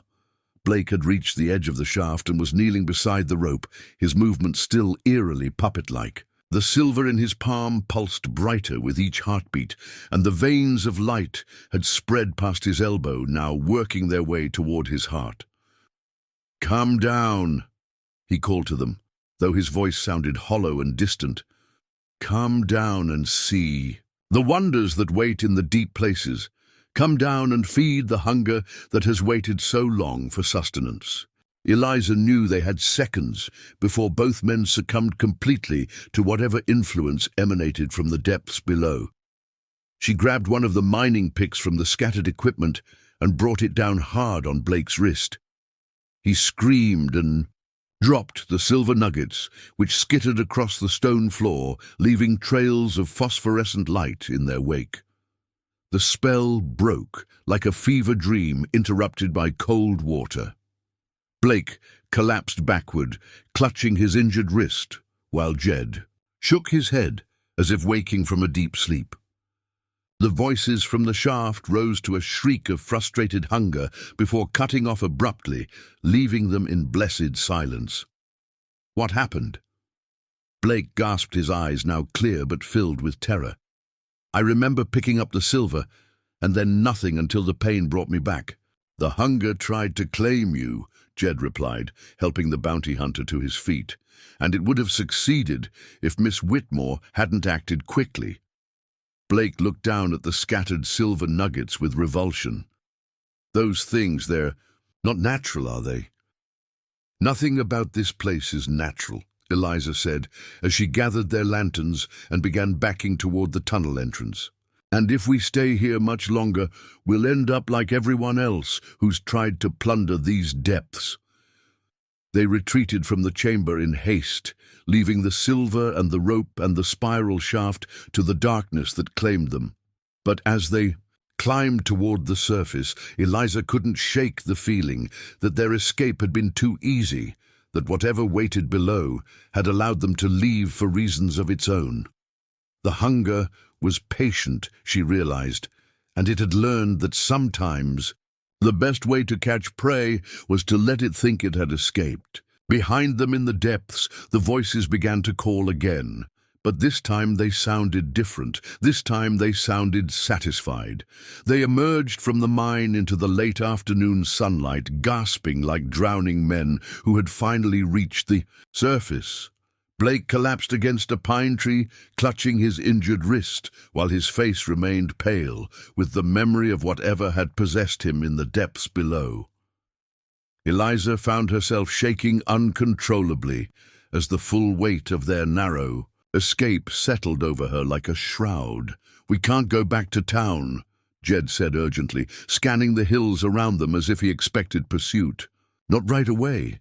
That thing down there, it's angry now, and it knows where we live." "What do you mean?" Blake asked, though his voice suggested he already suspected the answer. "I mean it's been patient up until now, content to wait for curious fools to come down into its realm," Jed replied. "But we've stirred it up, shown it defiance. It won't be content to wait anymore." As if to underscore his words, a low, rumbling sound emerged from the mine entrance behind them, followed by what sounded like rocks falling in the depths below. The wooden framework around the tunnel mouth creaked ominously, and Eliza noticed that several of the support timbers had begun to split, as if enormous pressure was being applied from within. "It's trying to break free," she whispered. "Whatever we awakened down there is trying to force its way to the surface." Blake struggled to his feet, his earlier confidence completely shattered. "This is impossible," he muttered. "Things like this don't exist in the rational world." "The rational world ended when you picked up that silver," Jed said grimly. "Now we're dealing with something older and hungrier than rational thought." They made their way quickly down the mountain trail towards Silver Hollow, but as they descended, Eliza became aware of sounds following them through the forest. Not footsteps, exactly, but a sort of sliding, scraping noise, as if something large was moving through the underbrush parallel to their path. Occasionally she caught glimpses of movement in her peripheral vision shadows that seemed too dark and moved too purposefully to be natural. "It's herding us," she realized with growing alarm, "driving us back toward the town like sheep toward a slaughter pen." "Why would it do that?" Blake asked, glancing nervously at the tree line around them. "Because the town is where it wants us," Jed replied. "All those empty buildings, all those places to hide and hunt. Down in the mine, we could retreat to the surface, but in Silver Hollow there's nowhere to run." They reached the edge of town as the sun touched the western horizon, painting the abandoned buildings in shades of gold and crimson that should have been beautiful, but instead seemed ominous. The main street stretched before them, empty and silent, but Eliza could sense watching eyes in every dark window, every shadowed doorway. "The church," she said suddenly. "We need to get to the church." "Why the church?" Blake asked. "Because it's the highest ground in town, and because—" She paused, struggling to put her intuition into words. "Because whatever's hunting us, it's afraid of sacred ground." Jed nodded, understanding immediately. The symbols in the mine, they were warnings as much as invitations. Whatever the hollower is, it respects certain boundaries, certain rules. They made their way carefully down the main street, staying in the center, where they could see in all directions. But as they walked, Eliza became aware that the shadows were wrong, moving independently of the setting sun and reaching toward them, with almost deliberate intent. Behind them, the scraping, sliding sound grew closer, and she could swear she heard breathing that wasn't quite human in rhythm or depth. The church sat at the far end of town, its white-painted walls and simple wooden cross offering the promise of sanctuary.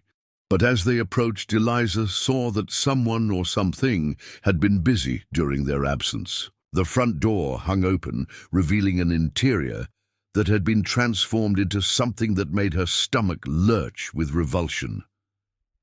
The pews had been arranged in a spiral pattern around the altar and covered with arrangements of bones and skulls that gleamed white in the dying light.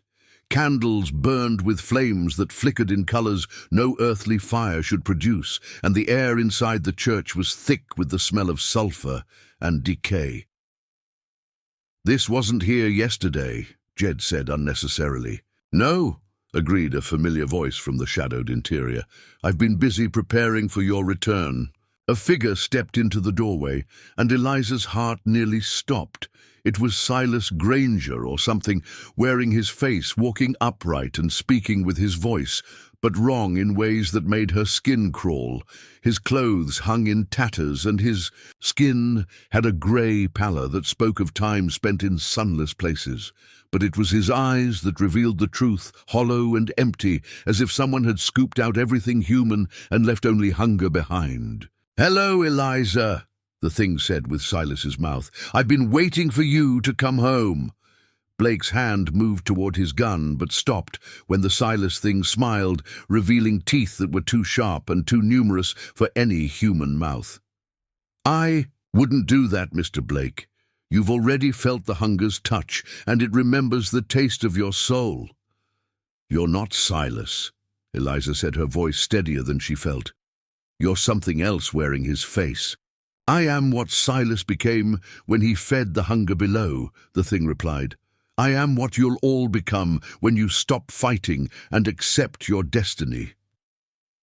More figures emerged from the shadows behind the false Silas shapes that might once have been Dutch Morrison and Ben Morrison, and a dozen others whose faces Eliza didn't recognize. All of them had the same hollow eyes, the same grey skin, the same too-sharp teeth. They moved with the same unnatural puppet-like gait Blake had displayed in the mine, but these were no longer fighting the influence. The hunger grows stronger. With each feeding, the Silas thing continued conversationally, soon it will be strong enough to leave the deep places and spread across the territory. Imagine entire cities consumed, entire populations hollowed out and filled with purpose. What purpose? Jed demanded, his rifle trained on the advancing figures, though Eliza doubted bullets would do much good against whatever these things had. "Become." "The same purpose that drives all hunger," the false Silas replied. "To feed, to grow, to consume everything until nothing remains but beautiful emptiness." Blake had been slowly backing away during this exchange, but now he turned and ran toward the blacksmith shop, calling over his shoulder. There has to be another way out of town, a back trail through the hills. But the moment he broke ranks, the hollow-eyed figures sprang into motion with inhuman speed. They flowed around the church like water around a stone, cutting off his escape route and driving him back toward the center of town, where Eliza and Jed waited with growing desperation. "The mercantile," Jed said urgently. "If we can barricade ourselves inside, we might be able to hold them off until dawn." They ran for Silas's store, with the hollow things pursuing them through the gathering darkness. The creatures moved without, sound their feet barely touching the ground as they glided through the shadows with predatory grace. Eliza could hear them whispering in voices that might once have been human, calling promises of eternal purpose and beautiful emptiness. They reached the mercantile just ahead of their pursuers, and Jed immediately began barricading the door with heavy crates while Blake helped despite his injured wrist. Eliza gathered what weapons she could find, a shotgun from behind the counter, and boxes of ammunition that might prove useless but offered psychological comfort. Outside, the hollow things had surrounded the building and begun a patient siege. They didn't try to break down the door or force entry through the windows, but simply waited, calling to the trapped humans with familiar voices and offering seductive promises of peace and purpose. "They can wait forever," Blake said, his voice tight with exhaustion and fear. "They don't need food or sleep or anything human. Time means nothing to them." "Then we make our own time," Eliza replied, checking the shotgun's loads. "We fight back instead of just hiding and waiting to die." Fight back how?" Jed asked. "You saw what they became, what the hunger turned them into. How do you fight something that's already dead?" Eliza thought of Madame Duval's journal of the woman's courage in the face of incomprehensible horror. "We fight with fire," she said finally. "We burn the whole town down if we have to and take them with us." Outside, the whispers grew louder and more insistent, as if the hollow things sensed their desperation and were closing in for the final assault. Dawn was still hours away, and Eliza knew they might not survive to see it, but they would go down fighting, and perhaps that would be enough to break whatever hold the hunger had on this cursed place. The siege of Silver Hollow had begun, and only when Zide would see the sunrise. The hollow things began their assault just after midnight, when the darkness was deepest and human courage at its lowest ebb. They came not with violence, but with voices calling through the barricaded windows, and doors speaking in the tones of loved ones lost, and promises of reunion in the beautiful emptiness below. Eliza pressed her hands against her ears, but couldn't block out the sound of her father's voice pleading with her to come outside and join him in the peace he had found beyond the grave. "Don't listen," Jed commanded, gripping his rifle with white knuckles, as his own dead called to him from the shadows. "Whatever they promise, whatever they offer, it's lies meant to weaken our resolve." Blake had wedged himself into a corner behind the counter, his injured wrist cradled against his chest, while he stared at the windows with wide, frightened eyes. The confident bounty hunter was gone, replaced by a man who had seen too much of what lay beyond the boundaries of the rational world. "They're not trying to break in," he whispered. "Why aren't they trying to break in?" "Because they don't need to," Eliza replied, understanding the truth with horrible clarity. "They know we can't stay here forever. Eventually we'll run out of ammunition or food, or simply the will to resist, and then we'll come to them voluntarily." The voices outside grew more insistent, and she heard children crying for their mothers, women pleading for their husbands to save them from the darkness that held them prisoner. But underneath the familiar voices was something else, a sound like wind through empty spaces that spoke of vast, hungering voids waiting to be filled with human essence. "There has to be a way out," Blake said desperately. "A back door, a route. Cellar, something they haven't thought to watch." Jed shook his head grimly. "They know this town better than we do now. Every building, every hiding place, every possible escape route. We're trapped here until dawn and maybe beyond." But Eliza had been thinking about Madame Duval's journal, about the woman's final entries describing her decision to sacrifice herself to save others. Perhaps the answer wasn't escape, but acceptance of a different kind. "What if we give them what they want?" she said quietly. Both men stared at her as if she had lost her mind. "What do you mean?" Jed asked. "I mean, what if we go to them, but on our terms, not theirs?" Eliza moved to the window and peered through a gap in the barricade. The street outside was filled with hollow-eyed figures, standing motionless as statues, waiting with inhuman patience for their prey to emerge. "They want us to come down into the mine, to feed the hunger below. But what if instead we bring the fire to them?" Understanding dawned in Jed's pale eyes.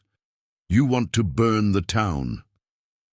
"I want to burn everything," Eliza confirmed. "The buildings, the mine shafts, whatever's lurking in the depths below. If we can't escape the trap, then we destroy it and everything in it."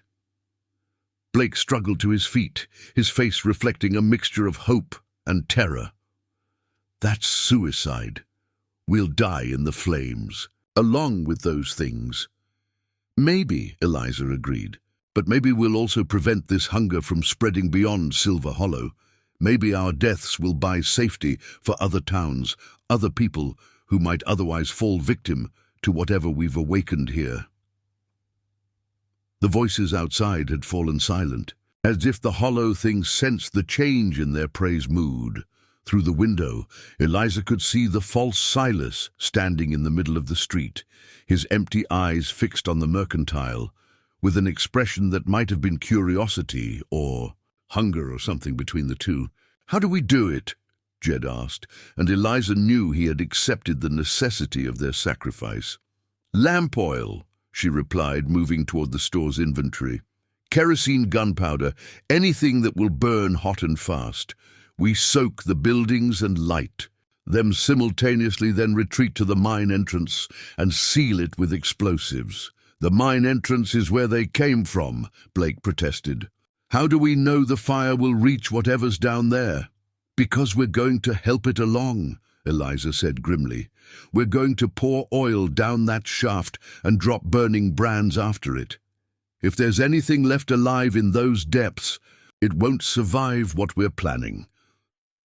They worked quickly, gathering every flammable substance in the store, while outside, the hollow things maintained their patient vigil.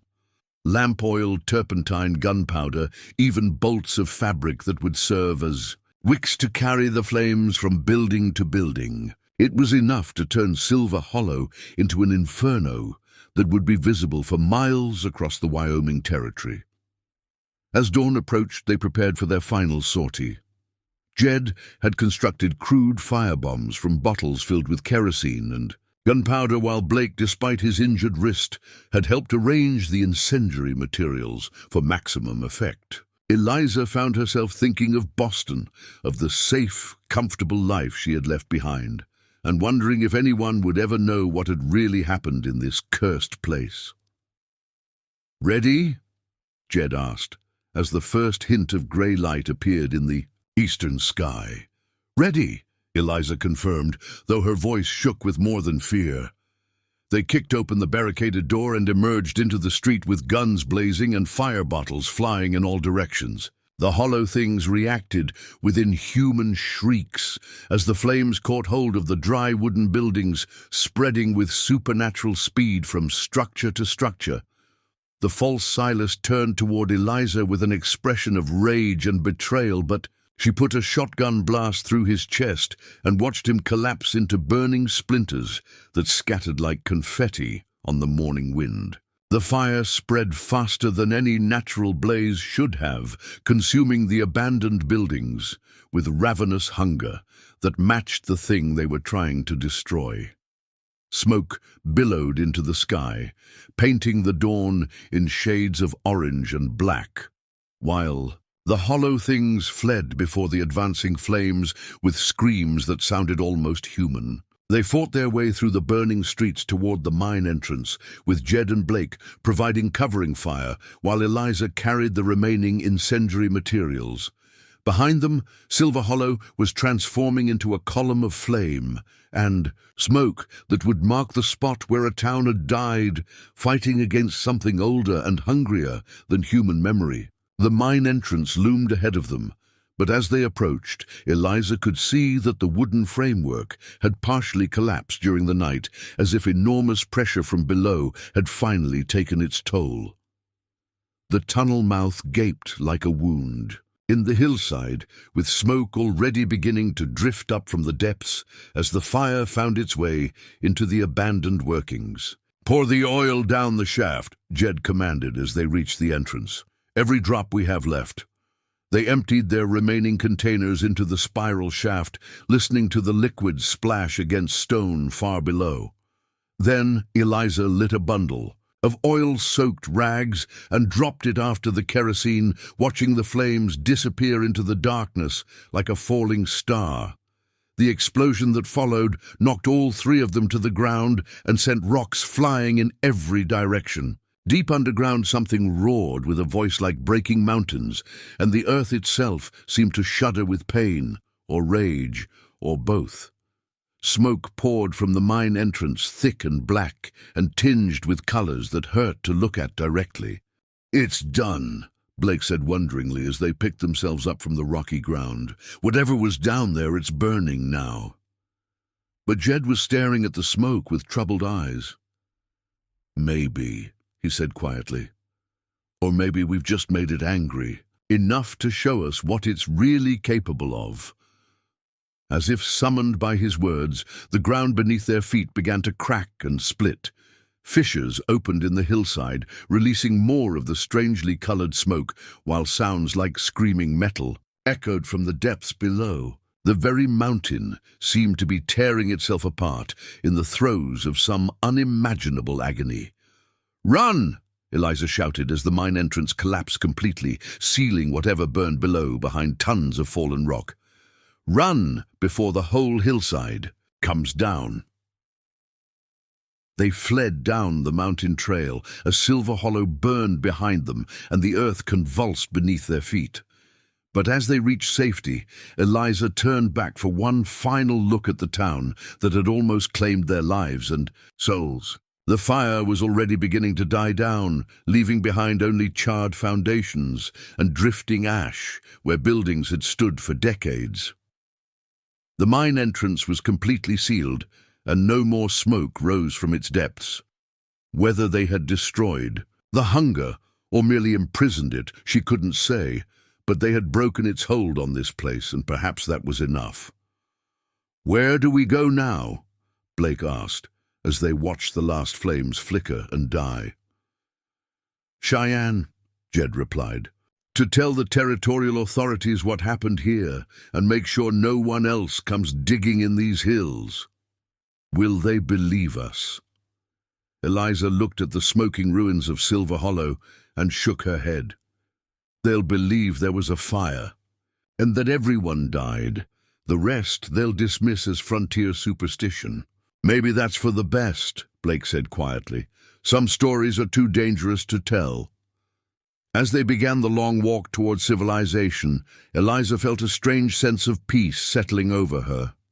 She had come west, seeking a new life, and had found, instead, a purpose she never could have imagined. The mail-order bride from Boston was gone, consumed in the flames, along with Silver Hollow and the hollower that had claimed so many lives. What remained was a woman who had faced the darkness and emerged changed but unbroken. Behind them, smoke continued to rise from the ruins, marking the grave of a town that had learned too late that some hungers should never be fed, and some doors should never be opened. But ahead lay the promise of a new dawn, and the hope that their sacrifice had brought safety for others who would never know how close they had come to joining the hollow-eyed things in their beautiful emptiness. The ghost town of Silver Hollow would trouble no one again. 3 weeks had passed since the fire that consumed Silver Hollow, and still Eliza could taste smoke on the wind when she breathed deeply. The territorial authorities in Cheyenne had accepted their account with the weary resignation of men accustomed to frontier disasters, fires and cave-ins and mining accidents that claimed entire settlements in the blink of an eye. They had asked few questions beyond the basics and seemed relieved when Jed marked the mine shafts as permanently unsafe on the official territorial maps. "Dangerous gases," he had explained to the territorial surveyor, a grizzled man named Henderson, who nodded knowingly. "Whole mountains honeycombed with unstable workings, places a death trap for anyone fool enough to go digging there." Henderson had dutifully recorded the warnings and promised that future prospecting permits for the area would be denied. The official report listed Silver Hollow as destroyed by accidental fire, with all residents evacuated safely to other settlements, a fiction that protected both the living and the dead from questions that had no acceptable answers. Now Eliza sat in the parlor of Mrs. Patterson's boarding house in Cheyenne, writing by lamplight as the October wind rattled the windows and sent fallen leaves dancing through the streets below. The journal spread before her contained her account of everything that had happened in Silver Hollow, every detail she could remember from the moment she stepped off that stagecoach to the moment they watched the town burn. It was a record written not for glory or vindication, but for future generations, who might one day need to understand what had really happened in those cursed hills. Jed Burke had recovered from his ordeal better than expected, though he walked, with a slight limp now from a rock that had struck his leg during their final escape from the mine. He had taken a job as a guide for the Territorial Geological Survey, using his knowledge of the mountains to help mapmakers chart the safer regions while steering them away from places where the earth held darker secrets. Blake had disappeared entirely 3 days after their arrival in Cheyenne, leaving behind only a brief note thanking them for saving his life and a promise that he would never speak of what they had witnessed. "Some silences are worth more than all the silver in the ground," the note had concluded in Blake's careful handwriting. "May you find peace in knowing that your courage saved more lives than you'll ever know." Eliza paused in her writing to study the small silver locket that lay beside her journal, the one they had found in Silas's chest with her photograph inside. She had kept it not as a memento of her intended, but as a reminder of how easily the human heart could be deceived, how readily the mind could accept comfortable lies over difficult truths. The photograph inside now showed not her face, but that of Madame Yvette Duval, the woman whose courage had inspired them all to stand against the darkness. Outside her window, the sounds of civilization continued, unabated horses and wagons in the street, children playing in the yards below, merchants calling their wares from shop fronts along the main thoroughfare. It was the sound of life continuing, of people going about their daily business, unaware of how close they had come to facing an evil that would have consumed them all. That ignorance was a gift she and Jed and Blake had bought with fire and sacrifice, and she found she had no desire to burden others with knowledge they were better off without. A soft knock at her door interrupted her thoughts, and she looked up to see Jed standing in the doorway, his hat in his hands, and his pale eyes reflecting the lamplight. He had taken to visiting her most evenings, not from any romantic inclination, but from the shared understanding that came from surviving something no one else could comprehend. They were bound now by more than mere friendship, bonded by the knowledge that they had looked into the abyss and somehow found the strength to look away. "How's the writing coming?" he asked, settling into the chair beside her desk. "Slowly," Eliza replied, closing the journal and capping her pen. "Some memories are harder to capture in words than others." "Maybe that's for the best," Jed suggested. "Maybe some things are meant to live only in the minds of those who witnessed them." Eliza considered this as she had many times over the past weeks.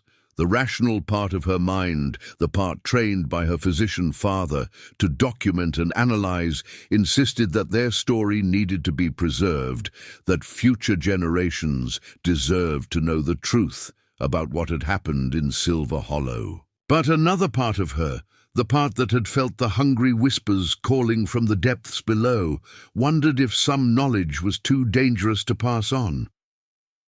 "I've been thinking about Madame Duval," she said finally, "about her decision to stay and care for the sick even when she knew it would cost her life. Takes a special kind of courage to face certain death for strangers," Jed agreed. "Not just death," Eliza corrected. "Something worse than death. She knew what was waiting for her in those mines, and she went anyway because someone needed to bear witness to what had happened." Jed was quiet for a moment, studying the patterns the lamplight made on the wall. "You think that's what we're doing now? Bearing witness?" "I think that's what we have to do," Eliza replied. "Not for the people who are gone, but for the ones who might come after. Someone needs to remember what really happened in Silver Hollow. Someone needs to keep watch in case it ever happens again." A comfortable silence settled between them, broken only by the sounds from the street below and the scratch of Eliza's pen as she reopened her journal and continued writing. Outside, the wind carried the scent of wood smoke from the chimneys of Cheyenne normal wholesome fires that spoke of warm homes and families gathered around dinner tables rather than the unholy conflagration that had cleansed Silver Hollow of its ancient curse. "I had a letter from the territorial governor's office today," Jed said eventually. "They're offering me a permanent position with the Geological Survey mapping the mineral resources of the territory. Will you take it?" "Thinking about it," Jed replied. "Work would keep me in the mountains where I belong, and I'd be in a position to watch for signs of other places where folks might have dug too deep or disturbed things better left alone." Eliza looked up from her writing. "A guardian of sorts?" "Something like that," Jed agreed. "These hills are full of old workings, abandoned mines, and forgotten claims. Most of them are harmless, but some might hold secrets similar to what we found in Silver Hollow." The thought was both comforting and terrifying that Jed would be out there watching and warning away, the curious and the greedy who might otherwise stumble into horrors they couldn't understand. But it also meant that their ordeal had not been an isolated incident, that somewhere in the vast wilderness of the Wyoming Territory, other hungers might be stirring, other ancient evils might be waiting for human folly to set them free. "What about you?" Jed asked. "Any thoughts on what comes next?" Eliza set down her pen and considered the question that had been haunting her for days. She had come west, seeking a new life as a mail-order bride, and had found instead a purpose she never could have imagined. The woman who had stepped off that stagecoach in Silver Hollow no longer existed, having been forged in fire and darkness into something harder and more resilient. But what did that new woman do with the life she had won at such terrible cost? "I've been offered a position at the Territorial Hospital," she said finally. "They need someone with medical knowledge to help establish proper sanitation procedures and disease prevention protocols." "Following in your father's footsteps?" "In a way," Eliza agreed, "but also following in Madame Duval's." She understood that sometimes the greatest courage lies not in fighting monsters, but in caring for the people they leave behind. Jed nodded approvingly. "Important work and necessary. These frontier towns need doctors and nurses who understand that not all sickness comes from natural causes." They sat together in comfortable silence as Eliza returned to her writing, and Jed studied the maps he carried everywhere, now charts of the territory marked with notations only he could interpret. Outside, the wind continued to blow, carrying the scents and sounds of autumn across the high plains where scattered settlements clung to existence in the shadow of mountains that held secrets older than human memory. As the hours passed, Eliza found herself writing not just about the events in Silver Hollow, but about the people who had faced those events with courage and determination. She wrote about Madame Duval's compassion, about Jed's quiet strength, about Blake's transformation from greedy opportunist to reluctant hero. She wrote about Silas Granger, not as the hollow-eyed thing he had become, but as the man who had tried desperately to warn her away from the danger he had unleashed. Most of all, she wrote about the importance of remembering that even in the darkest moments, human beings could choose to stand together against the forces that sought to tear them apart. "There's something I never told you," Jed said as midnight approached and the sounds from the street below began to fade. "About why I really stayed in Silver Hollow when everyone else fled." Eliza looked up from her journal, sensing the weight of confession in his voice. "I had a brother once," Jed continued, his pale eyes distant with memory, "younger than me by 10 years and twice as curious about the world and what it might hold. He came out to the territory in '68 looking for gold in the streams that fed down from the high peaks. What happened to him?" "He found something that wasn't gold," Jed replied quietly, "in a canyon about 50 miles north of Silver Hollow. Local tribes avoided the place, said it was cursed, but Tommy didn't listen to Indian warnings any more than he listened to mine. Went up there alone and never came back." Eliza felt a chill that had nothing to do with the October wind. "Did you look for him?" "For weeks," Jed confirmed. "Found his camp, his tools, his horse wandering loose with something that looked like bite marks on its flanks. But Tommy himself, well, there wasn't enough left to bury." "I'm sorry," Eliza said softly, understanding now why Jed had been so determined to stand against the thing in Silver Hollow, why he had been willing to risk everything to prevent others from suffering his brother's fate. "Point is, these mountains are full of places where the old things sleep," Jed continued. "Places where human greed and curiosity can wake up hungers that should stay buried. What happened in Silver Hollow, it wasn't unique. It was just the latest. In a long line of disasters that stretch back to the first day, someone decided to dig into the earth without understanding what they might find. Then our work isn't finished," Eliza realized. "Silver Hollow was just the beginning." "Maybe," Jed agreed, Or maybe it was the end of something that's been building for a long time. Either way, we'll be ready for whatever comes next. As dawn approached, Eliza finished the final entry in her journal and carefully wrapped the leather-bound volume in oiled cloth before placing it in a wooden box, along with copies of Madame Duval's journal and Silas's mining documents.